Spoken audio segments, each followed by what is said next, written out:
اس وقت national level پہ آزاد کشمیر میں جو کریکولم پڑھایا جا رہا ہے اور جو ہم نے نوٹیفائی کیا ہوا ہے وہ میرا بنایا ہوا پاس یہاں پہ تقریباً کوئی 70 کے قریب لوگ انرول ہیں اور ان کو ہم مختلف ٹریننگز دے رہے ہیں۔ ماڈرن کشمیر آرٹ سینٹر کا خواتین کی خود کفالت اور خود انحصاری کی جانب ایک اہم قدم۔ اب ادارہ پیش کر رہا ہے مفت تربیتی پروگرامز۔ کشمیر کے روایتی ہنر شال بافی اور گبا سازی کے ساتھ ساتھ جدید فنی تربیتی پروگرام کمپیٹنسی بیسڈ ٹریننگ۔ آئیں اور آج ہی ادارے کا حصہ بن کر اپنے خاندان اور معاشرے کے لیے مفید رکن بنیے۔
السلام علیکم ورحمۃ اللہ وبرکاتہ۔ RSTV مظفر آباد کے پلیٹ فارم سے میں ہوں آپ کا میزبان شہاب احمد ہاشمی۔ ناظرین، جیسا کہ آزاد کشمیر اپنی خوبصورتی کی وجہ سے ساری دنیا میں مشہور ہے اور اس کے ساتھ ساتھ آزاد کشمیر کی ثقافت بھی ایک الگ اہمیت کی حامل ہے۔ آج ہم موجود ہیں modern arts and vocational academy میں، جہاں ہم اپنی کشمیری خواتین کے ہاتھوں سے بنے ہوئے کپڑوں پر ڈیزائن دیکھیں گے جو کشمیری ثقافت کی پوری دنیا میں نمائندگی کر رہے ہیں اور ایک الگ اہمیت کے حامل ہیں۔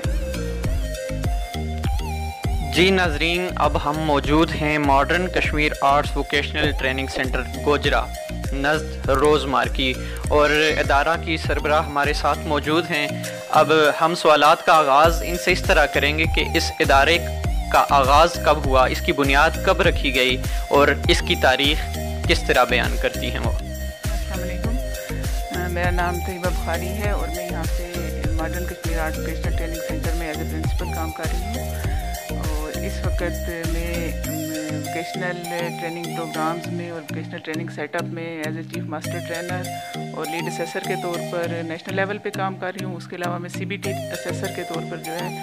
وہ بھی نیشنل لیول پہ کام کر رہی ہوں، اور اس کے علاوہ ایک ہمارا ادارہ ہے، یہاں پہ ہم ٹریڈیشنل ٹریننگ اور جو ہمارے نئے ٹریننگ پروگرامز ہیں کمپیٹنسی بیسڈ ٹریننگز، ان کی ٹریننگ دے رہے ہیں۔ اس وقت ہمارے پاس یہاں پہ تقریباً کوئی 70 کے قریب لوگ انرول ہیں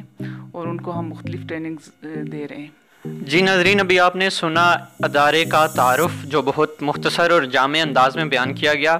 اب سوالات کا سلسلہ ہم جاری رکھتے ہیں۔ ہم ان سے پوچھیں گے کہ کشمیری ثقافت میں انہوں نے جو اپنی خواتین اپنی اسٹوڈنٹ سے جو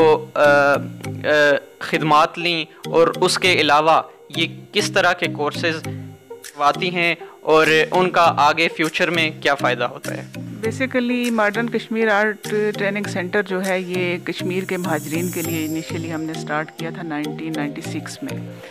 اس کے بعد تب ہم نے اس کی رجسٹریشن کروائی تھی Azad Kashmir social welfare organization کے ساتھ۔ اس کے بعد جب ہم نے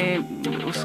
ٹریننگ کا آغاز کیا اور آگے نکلے تو جب آزاد جموں کشمیر ٹیپٹا بنا تو اس کے ساتھ ہم نے رجسٹریشن کروائی، اور اس وقت اس ادارے کا مقصد لوگوں کو صرف فنی صلاحیت مہیا کرنا تھی۔ اس میں ہم اپنی ٹریڈیشنل جو ہماری شال بافی اور گبا سازی جو ہماری تقریباً کشمیر کی 2000 سال کی تاریخ ہے وہ بھی کروا رہے تھے، اور اس کے ساتھ جدید ہنر بھی جو ہیں جیسے ٹیلرنگ ہے یا کوئی جو فیلڈ کی ضرورت ہوتی ہے اس کے حساب سے اپنے اسٹوڈنٹس کو تیار کرتے تھے۔ لیکن وقت گزرتے ہوئے آہستہ آہستہ جب ہم 2010 اور 12 میں جب ہماری پوری پاکستان میں ایک نیا سلسلہ شروع ہوا، ووکیشنل ٹریننگ کا ایک نیا سیٹ اپ بنا NAVTTC کے ساتھ، تو ان لوگوں نے انڈسٹری کے معیار کو سامنے رکھ کے انڈسٹری لیول کی ٹریننگ دینے کے لیے مختلف کورسز کا اجرا کیا۔ اب جب نیشنل NAVTTC نے ہمارے ساتھ انیشیلی ہمارا ان کے ساتھ لیزان بنا جب وہ کریکولم ڈیولپ کر رہے تھے اور مختلف چیزیں، تو شال بافی اور گبا سازی کیونکہ یہاں کا آزاد کشمیر کا لوکل ٹریڈ ہے، تو اس کے لیے ہم نے یہاں سے لوگ ہائر کیے، ہم نے فیلڈ میں جا کے وزٹ کیا، اور شال بافی اور گبا سازی کا جو اس وقت نیشنل لیول پہ آزاد کشمیر میں جو کریکولم پڑھایا جا رہا ہے اور جو ہم نے نوٹیفائی کیا ہوا ہے وہ میرا بنایا ہوا ہے، اور ہم نے یہاں پہ فیلڈ سے لوگوں کو اکٹھا کیا اور اپنے ٹریڈیشنل ٹریننگ پروگرامز کو جو ہے نا، اور تاکہ یہ لوگ یہاں پہ کام کریں اور آگے انڈسٹری میں لے جا کے مارکیٹ لنکیجز بنائیں اپنے، تو اس میں انیشیلی ہمارے ادارے کا بہت بڑا رول ہے۔ ناظرین، جیسا کہ آپ نے سنا، گبا سازی کے ساتھ ساتھ انہوں نے جدید اور نئے آنے والے طریقہ کار کو اختیار کیا، اور اس کے ساتھ ساتھ کشمیر کے گبا سازی کی جو ثقافت ہے اس کا انہوں نے نہ صرف کام کیا بلکہ انہوں نے اس کا کریکولم بھی تیار کیا اور پاکستان میں نیشنل لیول تک اس کو لے کے گئے۔ اب ہمارا اگلا سوال ان سے یہ ہوگا کہ فائنینشلی یہ اپنے ادارے کو کس طرح مینٹین کیے ہوئے ہیں؟ کیا گورنمنٹ آف پاکستان یا آزاد کشمیر ان کے ساتھ کچھ تعاون کرتی ہے، یا یہ خود ہی اپنے آپ کے طور پر فائنینشلی اپنے ادارے کو مینٹین کرتے ہیں؟ انیشیلی تو ہم لوگ اپنے ادارے کو جو ہے نا وہ سیلف سسٹینیبل ہیں۔ ہم نے یہاں پہ ایک چھوٹا سا انڈسٹریل ہوم بنایا ہے جہاں پہ میرے ساتھ تقریباً 10 سے 15 لوگ اس ادارے کے اندر کام کر رہے ہوتے ہیں۔ وہ میں آپ نے دیکھا بھی ہے اس کو، اور مزید کچھ سیکشنز ہیں جو یہاں پہ مشینری وغیرہ لگی ہوئی ہے اس کے ساتھ کام کر رہے ہیں۔ اس کے علاوہ کیونکہ ہمارا جو ٹریڈیشنل کام ہے وہ ہاتھ کا ہنر ہے اور اس میں بہت چھوٹے چھوٹے ٹولز استعمال ہوتے ہیں اور بہت محنت ہوتی ہے، وہ ہمارے فیلڈ کے ورکرز کرتے ہیں۔ اس وقت تقریباً 50 سے 70 لوگ فیلڈ میں موجود ہیں جو ہمارے پاس آتے ہیں، یہاں سے ہم سے کام لے کے چلے جاتے ہیں اور اپنے گھروں میں کر کے واپس یہاں پہ ہمارے پاس جمع کرواتے ہیں، اور پھر وہ اپنی پیمنٹ لے کے ہم سے چلے جاتے ہیں۔ پھر ہم اس کے لیے ذمہ دار ہوتے ہیں کہ اس کو ہم سیل کریں اور ان کی جو پرافٹ ہے یا جو بھی چیزیں ہیں وہ ان کو واپس خواتین کو، خاص طور پہ لو لٹریٹ اور جو مارجنلائز طبقہ ہے وہ ہمارے ساتھ کام کرتا ہے، اور ہم ان کے کوآپریشن کے لیے یہاں پہ بیٹھے ہوئے ہیں اور کوشش کرتے ہیں کہ وہ ہم سے کوئی فائدہ اٹھائیں۔ آپ نے دیکھا کہ میم نے ہمیں بتایا کہ بہت چھوٹے چھوٹے آلات استعمال ہوتے ہیں اور اس طرح خرچے کا سامنا بھی انہیں کرنا پڑتا ہے، لیکن ان سب مشکلات کے باوجود انہوں نے فائنینشلی خود کو سیلف سسٹین کیا ہوا ہے، اپنے ادارے کو اس طرح مینٹین کیا ہوا ہے کہ منی سرکولیٹ کرتا ہے تو ان کا ادارہ چلتا ہے۔ ان کے ادارے میں موجود طلبہ ابھی سیکھ رہے ہیں، اس کے علاوہ ان کے ادارے سے جو لوگ فارغ ہو چکے ہیں ان کو بھی یہ کام دیتے ہیں، گھروں میں بیٹھ کے وہ کام کرتے ہیں اور پھر وہ کام آ کے ان کو سبمٹ کروا دیا جاتا ہے، پھر یہ آگے اسے سیل کر دیتے ہیں، اس طرح ان کی انکم آتی ہے۔ جی تو ناظرین، اس ادارے کی چند اسٹوڈنٹ ہمارے ساتھ موجود ہیں، ہم ان سے پوچھیں گے کہ آپ کو کتنا عرصہ ہوا اس ادارے میں اور اب تک کیا کچھ آپ سیکھ چکی ہیں اور ابھی کتنا آپ کا کام جو ہے، آپ کا کورس کتنا باقی رہتا ہے؟ جی میں میمونہ مصطفیٰ ہوں، میں نلوچی سے آتی ہوں۔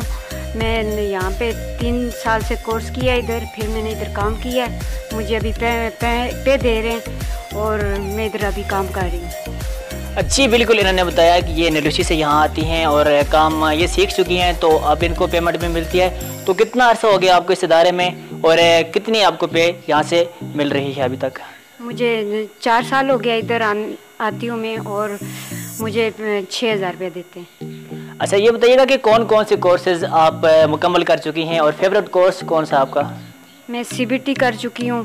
اور کشمیری گبا یہ کر چکی ہوں، اور بس یہ کیا۔ جو ابھی نیو اسٹوڈنٹ یہاں پہ آنے والے ہیں، نیو ایڈمیشن جو ابھی ہوں گے، تو ان کے لیے آپ کا کیا پیغام ہے؟ میں انہیں کہتی ہوں کہ وہ بھی لیں، یہاں پہ ایڈمیشن لیں اور کام کریں اور آگے بھی جا کے کریں۔ تو آپ اختتام میں پیغام کیا دینا چاہیں گے کہ جو لوگ جو گھریلو خواتین یا جو لوگ الٹریٹ ہیں، پڑھ نہیں سکتے، ان کو کیا پیغام دینا چاہیے، خصوصاً خواتین کو، کہ ان کو اس طرف آنا چاہیے؟ کیا یہ ترقی کی طرف ایک قدم نہیں ہے؟